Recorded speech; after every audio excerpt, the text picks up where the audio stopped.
Working in a morgue strips away any fear you once had of the dead. You realize they're just bodies, empty vessels with nothing inside. Or at least, that's what I thought. Until I worked in basement. And now, I know better. You'd think working in a morgue would be morbid. But after a while, death becomes routine. I didn't even flinch when the cold bodies rolled in, their faces forever frozen in expressions that didn't mean anything to me. Most of them didn't have stories. Just statistics in a city overflowing with death. But room 13 was different. It was the morgue's overflow storage, for when the main rooms were full. I had never worked there before, it was locked up tight, and I didn't ask questions.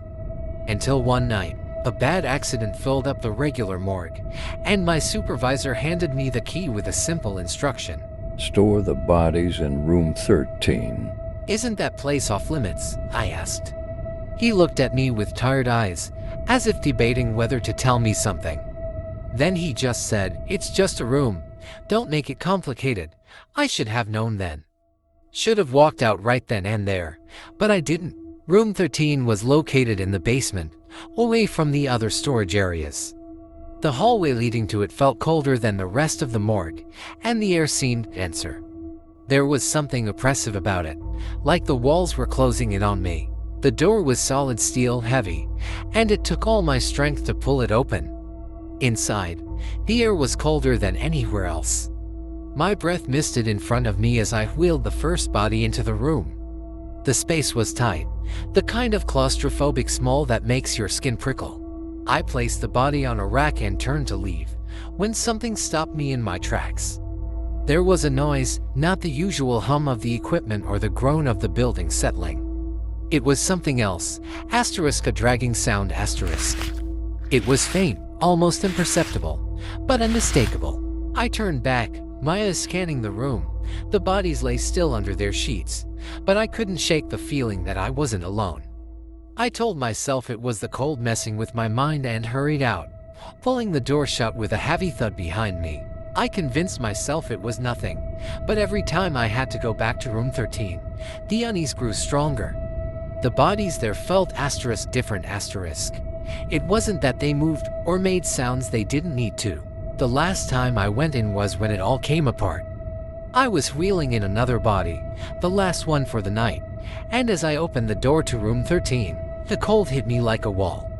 But it wasn't the kind of cold that just makes you shiver. It felt alive, crawling under my skin, sinking into my bones.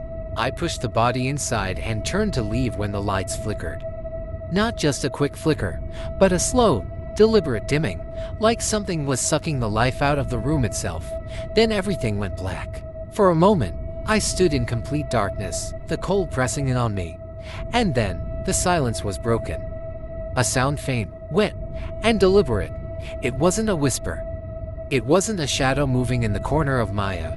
It was something breathing. I froze, trying to control my own breath, trying to listen, but it was like the breathing was all around me, coming from nowhere and everywhere at once. It was a slow, rasping inhale followed by a wet exhale, like something was struggling to take in air. It wasn't human. The lights flickered back on, dim but steady, and I turned to face the room. My heart sank. All the bodies, they were uncovered. The white sheets lay crumpled on the floor, but the bodies, they hadn't moved. Their lifeless eyes were wide open, staring straight at me.